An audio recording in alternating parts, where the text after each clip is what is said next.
सारा सीन खत्म हो गया। तो मतलब असली प्रॉब्लम ये नहीं है कि धरती खत्म होने वाली है या पॉपुलेशन बहुत ज्यादा है। एक आदमी जो है वो अपने जितना वो खाता है ना उससे कई गुना ज्यादा काम करता है। मान लो मैं आपको ये कह दूं कि भाई मुझे ना एक आदमी चाहिए, वर्कर चाहिए, और मैं उसको रहने की जगह भी दे दूंगा और उसको खाने का, वो अगला आदमी डिमांड करता है कि मैंने रहने की जगह चाहिए, खाने की जगह चाहिए। तो अब मैंने बताओ जो महंगा सौदा है घाटे का है कि फायदे का है? भाई फायदे का है ना। यानी अगर मेरे पास रहने की जगह हो और मुझे खाना आराम से मिलता रहे तो मेरे से कोई काम कराओगे तो इसका मतलब मैं उसका कई गुना काम करता हूं ना।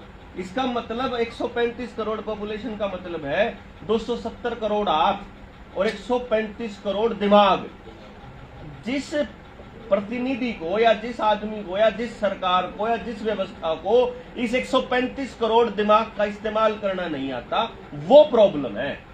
प्रॉब्लम लोग कभी नहीं हो सकते। हमारे 10 बालक हो गए, वो प्रॉब्लम कैसे हो सकते हैं यार?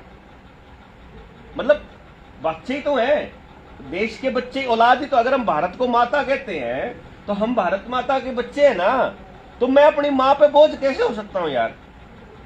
सिंपल सा लॉजिक है। औलाद कभी भी माँ बाप के ऊपर बोझ नहीं होती है। औलाद माँ बाप के ऊपर बोझ तब होती है जब उस औलाद की पढ़ाई के लिए भी बहुत सारा खर्चा करना पड़ता हो, उनके कपड़े पे भी खर्चे करने पड़ते और कमाने वाला एक आदमी हो। लेकिन अगर सस्टेनेबल प्रोग्राम अगर दे रखा है कि भाई भूखा कोई नहीं मरेगा समाज के अंदर, उस बच्चे की पढ़ाई का काम समाज देखेगा, क्योंकि कल को बड़ा होगा इस बच्चे ने समाज के लिए काम करना है, तो उस माँ बाप की टेंशन ही कोई नहीं है। बच्चा पैदा हुआ समाज के लिए, समाज की प्रॉपर्टी है, समाज की अमानत है, समाज उसको तैयार करे और समाज उसका इस्तेमाल करे। माँ बाप का क्या रोल है? माँ बाप तो जरिया है परमात्मा से उसको धरती पे मिलाने का, बाकी के जीवों से, बाकी आत्माओं से। अगर इतना लॉजिक हम अपने लोगों को समझा पाएंगे तो हम ये भी समझा पाएंगे कि औलाद कभी भी बोझ नहीं हो सकती अपनी माँ बाप के ऊपर या अपने देश के ऊपर या अपनी धरती के ऊपर। सिंपली ये तो उनका जस्ट एक, मैं ये मानता हूँ कि प्रोपेगेंडा है। हमारे बच्चों को क्विज के माध्यम से, टीवी में डिबेट के माध्यम से ये मतलब दिमाग में घुसाया जा रहा है कि पॉपुलेशन इज ए प्रॉब्लम। वो साला सदगुरु मेंटल आदमी कह रहा है पॉपुलेशन प्रॉब्लम है, डिपॉपुलेट होना चाहिए दुनिया को।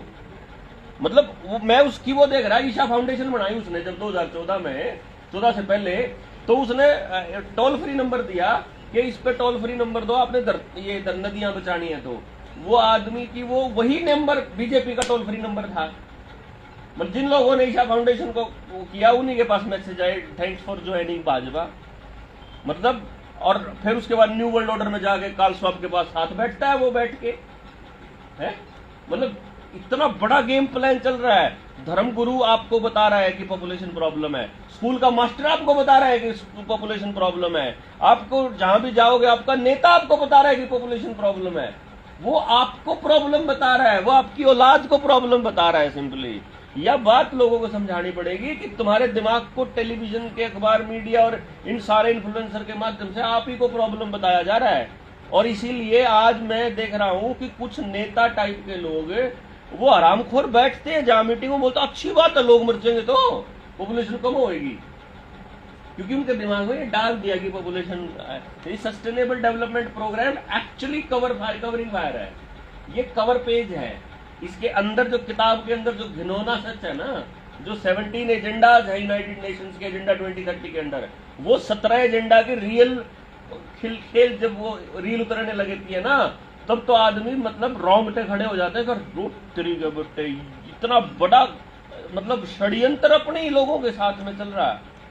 अब फिर एक एक को यार कैसे समझाए फिर पूरे षड्यंत्र को ना। जोड़ा तो ये है ना कि मान लो मैं तो सोचता हूँ ऐसे मिलने के लिए आप बैठे, लेकिन इस पर तो डिटेल चर्चा तो बहुत नहीं है। मिलने के लिए बैठे थे। दूसरे ग्रह वाली बात सुनो आप, जैसे आपने कहा कि दूसरे ग्रह वाला प्रोपेगेंडा ये लोग चलाए रखे हैं लंबे टाइम से। जैसे दूसरे ग्रह का चार्ज दे रखा है इन लोगों ने एलन मस्क को, ठीक है, वो संभालता है भाई, मैं देखूंगा स्पेस एक्स के थ्रू और मैं ही सारे के सारे।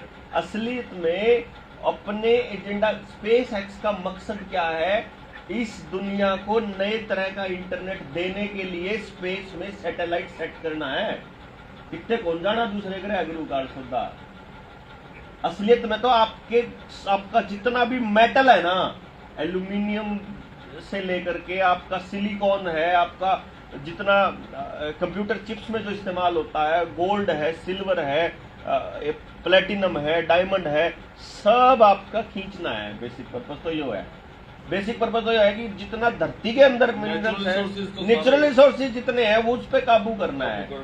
उसके बाद देखेंगे बाकी बात तो। और उस क्योंकि उनको रिसर्च के लिए सारा सामान चाहिए ये।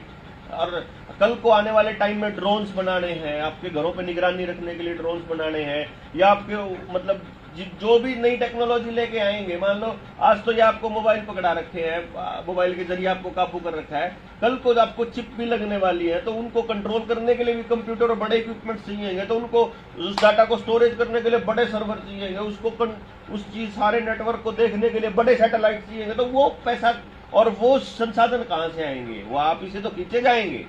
इसीलिए तो क्या हो रहा है, छोटे दुकानदार को बर्बाद करने के लिए बड़ी कंपनी के प्रोडक्ट लॉन्च किए जाते हैं।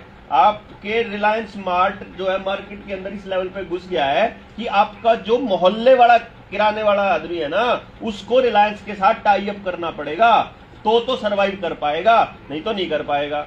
आप लेने जाओगे राजमा उससे, वो राजमा देगा आपको 80 रुपए किलो, लेकिन अगर आप रिलायंस स्मार्ट पे एप्लीकेशन पे देखते हो तो वहां 75 रुपए किलो। आप वहां ऑर्डर कर देते हो, वो ग्रा देखा होगा 75 में, वो कि वो 5 रुपए कम कहां से दे सकता है? क्योंकि रिलायंस के अभी अभी आज की खबर है, उसके 2 लाख करोड़ रुपए आज माफ कर दिए। एक हफ्ता पहले 12,000 करोड़ रुपए एक हफ्ता पहले माफ करे थे। अगला तो कितना डिस्काउंट ले लो अगले पे तो ऑनलाइन, उन्हें की टेंशन है, क्योंकि डिलीवरी तो आपको लोकल वेंडर ही दे रहा है ना। तो लोकल वेंडर का मार्जिन 0, वो ओला कमाएगी, उबर कमाएगी, हमारे टैक्सी वाले खत्म होंगे। ये व्हील्स आई का एक लोगो आता है, इनके बड़े बड़े कार्गो शिपमेंट के वो खुल रहे हैं। आप झज्जर के एरिया में जाके देखोगे, झज्जर बादली के एरिया में मतलब हजारों करोड़, 11,000 करोड़, सॉरी 11,000 वो थे किले, 1100 किले, 1100 थे 11,000 किले, 11,000 थे, मैं सुनील बता कर सारे पे या तो अमेजन है या फ्लिपकार्ट है या बड़ी वो अर्थ मूविंग्स है, चाहे वो बड़े बड़े ट्रक वो स्टोरेज बना रखे हैं। और वो सारा बिजनेस मतलब ट्रांसपोर्ट बड़ी कंपनी का, किराना बड़ी कंपनी का, इलेक्ट्रॉनिक बड़ी कंपनी का, कारें बड़ी कंपनी की, कपड़ा बड़ी कंपनी का, कुर्सी बड़ी कंपनी की, आपकी ईंटें बड़ी कंपनी के हाथ में, आपका पेट्रोल बड़ी कंपनी के हाथ में। आप मिस्त्री भी लोकल नहीं रह सकता, देन यू आर फिनिश्ड। तब आप क्या कहोगे? बाबू रोटी रोटी दे दे, कितने रख ले भाई, क्वारंटाइन होकर रहना पड़ेगा, समाज में नहीं रह सकता। क्योंकि समाज में रहोगे तो बात करोगे तो अस्तित्व की लड़ाई इकट्ठे होकर लड़ लोगे। इसीलिए चाइना के अंदर लॉकडाउन लगा हुआ है कि एक एक आदमी को अलग रखा हुआ है। इसीलिए नया नेशनल जो मेडिकल बिल है वो लाया जा रहा है कि तुम लोगों को अलग अलग करके रगड़ेंगे। अलग अलग करके तो रगड़ना आसान है, इकट्ठे तो रगड़े नहीं जाएंगे भाई साहब। मतलब फिर नींद कैसे आ जाएगी यार? थोड़ा तो ये है ना, तो इसमें जो है